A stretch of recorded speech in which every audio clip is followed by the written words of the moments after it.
माय माऊली नमस्कार. विविध कथासार ग्रंथमधून आज आपण श्री रामदास स्वामींचे मनाचे श्लोक व भावार्थ वाचन करत आहोत. तुम्ही सुद्धा 5 श्लोक बोला, लाभ घ्या, लाभ द्या. चला तर सुरुवात करूया. श्लोक 16 ते 20. श्री गणेशाय नमः. श्री रामचंद्राय नमः. श्री समर्थाय नमः. मरे एक त्याचा दुजा शोक व्हाये, अकस्मात तोही पुढे जात आहे. पुरे ना जनी लोभरे क्षोभ त्याते, मनोनी जनी माहुता जन्म घेते. एक माणूस मरतो, त्याच्यासाठी दुसरा माणूस शोक करतो. पण शोक करणारा माणूस देखील त्याच मार्गात असल्याने आज ना उद्या मरून जातो. माणसाला देहाची, दृश्य वस्तूंची आसक्ती असते. ती काही केल्या सुटत नाही. आसक्तीमुळे मरणाऱ्या माणसाचे मन अशांतच राहते, या जगात गुंतून राहते. त्या कारणाने तो पुन्हा येथे जन्मास येतो. लहान असो थोर असो, जन्मात आलेला प्रत्येक जीव आज ना उद्या मृत्यूच्या तोंडात जाऊन पडतो. तो मेळ गेला म्हणून शोक करावा, त्याच्या मागोमाग शोक करणाऱ्याचा नंबर लागतो, असा मृत्यू लोकाचा व्यवहार होय. बरे, जो येथून अकस्मात जातो तो पुन्हा परत येत नाहीच ना. श्री समर्थाचे सांगणे हेच की तो पुन्हा येथे नवा देह घेऊन जन्मतो. त्याचे असे होते की माणूस देह सोडतो खरा, पण त्यात मन अनेक व्यक्तींमध्ये, वस्तूंमध्ये अडकलेले असते. त्या आसक्तीने खेच दिल्यामुळे तो मृत्यूनंतरच्या अवस्थेत फार काळ राहत नाही. त्याचे मन जेथे चिकटलेले असते त्याच्या आसपास तो पुन्हा जन्म घेतो. अशा रीतीने जीवांना जन्म मरण सोसावे लागते. मनी मानव देते चिंता वाहते, अकस्मात ओनार होऊन जाते. घडे भोगणे सर्व ही कर्मयोगे, मती मंदते खेद मानी वियोगे. माणूस विनाकारण मनामध्ये चिंता करतो. ज्या घटना घडून जायच्या असतात त्या अकल्पितपणे घडून जातात. जीवनात जे भोग आपल्याला भोगावे लागतात ते सारे आपल्या पूर्वकर्मानुसार घडून येतात. अज्ञानी माणूस मृत्यूने होणाऱ्या वियोगाचे दुःख करतो. मानवी जीवनाकडे विशाल दृष्टिकोनातून पाहिले तर असे अनुभवास येते की माणसांवर 5 शक्ती अंमल गाजवतात. निसर्गातील अचेतन शक्ती, प्रकाश, उष्णता, वीज इत्यादी शक्ती आपल्यावर सत्ता गाजवतात. जीवनशक्ती आपले जिवंतपण, देहातील पिंडपोषक क्रिया जीवनशक्तीच्या पुरवठ्यावर अवलंबून असतात. मानसिक शक्ती जीवनातील सुखदुःखाचा परिणाम मोठ्या प्रमाणात आपल्या मनोबलावर अवलंबून राहतो. संस्कृतीची शक्ती माणसाच्या कल्पना, भावना, नीतीचा आदर्श, उच्च मौल्य इत्यादी गोष्टी त्याला संस्कृती प्रदान करते.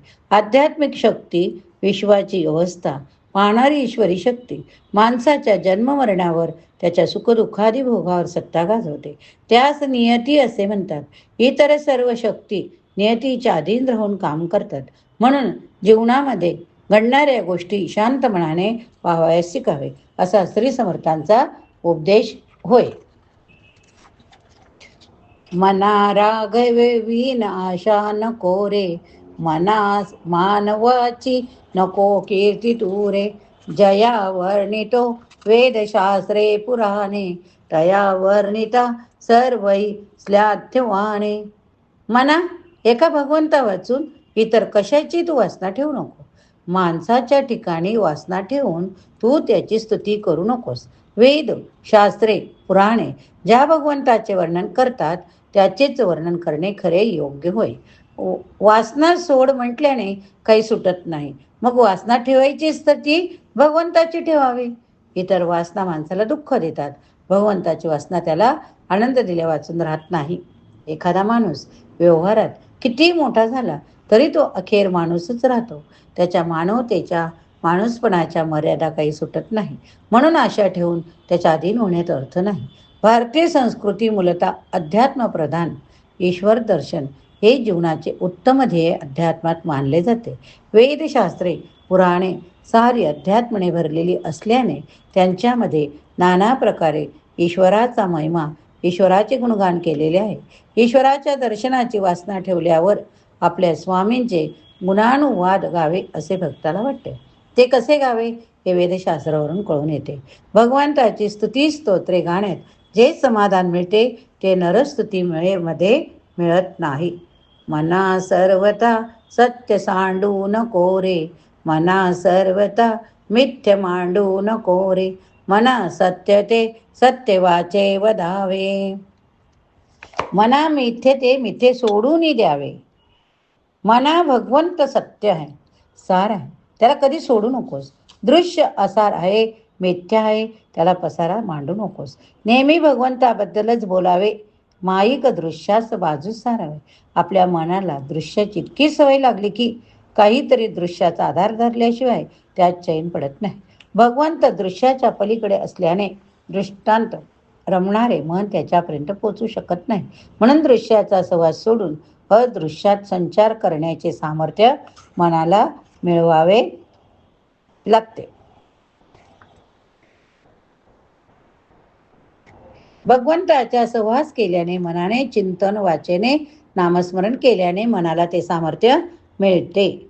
बहु ही पुंडी होई जे माय पोटी, नको रे मना यातना तेची मोठी. निरोधे पचे कोंडिले गर्भवासे, अधो मोखरे दुःख त्या बाळकासी. अरे मना, आईच्या पोटामध्ये असताना जीव अतिशय कष्ट भोगतो, त्या मोठ्या यातना भोगणे नको. आईच्या गर्भात बालक खाली तोंड करून असते, सर्व बाजूंनी कोंडल्यामुळे तेथे ते उकडून निघते. स्वानुभवी पुरुष असे सांगता की गर्भवासाचे 9 महिने जन्मास येणाऱ्या बालकाला मोठे कष्टाचे जातात. हात असेपर्यंत जीवास ज्ञान असते, पण तो बाहेर आल्यावर त्याचे ज्ञान झाकले जाते. माणसाने भगवंताकडे वळावे हाच अशा वर्णनाचा हेतू असतो. या ठिकाणी आपले 16 ते 20 श्लोक संपले. पुढील श्लोकात पुढील अर्थ बघूया. श्रवण केले ना तर बोला, जय जय रघुवीर समर्थ, जय जय रघुवीर समर्थ, जय जय रघुवीर समर्थ, जय जय रघुवीर समर्थ, जय जय रघुवीर समर्थ. जर श्रवण केले तर प्रतिक्रियेत लिहायला विसरू नका हो. जय जय रघुवीर समर्थ.